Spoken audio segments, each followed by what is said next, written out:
বিমান বাংলাদেশ এয়ারলাইন্সের ফ্লাইট বাতিলে চরম ভোগান্তিতে পড়েছেন মালয়েশিয়াগামী 450 যাত্রী। বিমান কর্তৃপক্ষের অসহযোগিতার অভিযোগ তোলেন তারা। সোমবার রাতে হযরত শাহজালাল আন্তর্জাতিক বিমানবন্দরে হয় এই ঘটনা। রাত 8টায় বিমান বাংলাদেশ এয়ারলাইন্সের দুটি ফ্লাইট মালয়েশিয়ার উদ্দেশ্যে ঢাকা ছাড়ার কথা ছিল, কিন্তু বৈরী আবহাওয়ার কারণে শিডিউল পিছিয়ে যায়। বিষয়টি না জানিয়ে যাত্রীদের দীর্ঘ সময় অপেক্ষায় রাখে বিমান কর্তৃপক্ষ। এক পর্যায়ে বিমানবন্দরের ভেতর মিছিল শুরু করেন ক্ষুব্ধ বিদেশগামী কর্মীরা। ফ্লাইট মিস করা যাত্রীরাও ছিলেন সেই কাতারে। তাদের অভিযোগ, ফ্লাইট বাতিল হলেও কবে নাগাদ তাদের পাঠানো হবে সে বিষয়ে কিছুই জানায়নি সংস্থাটি।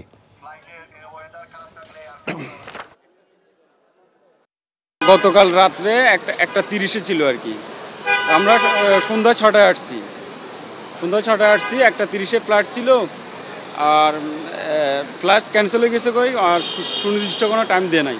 এখনও বিমান কর্তৃপক্ষর কাছ থেকে কোনো নির্দিষ্ট কোনো সময় পাইনি যে কখন যাওয়া পারবো বা পারবো না। বিমান কর্তৃপক্ষ কেন উদাসীন আমরা বুঝতে পারছি না।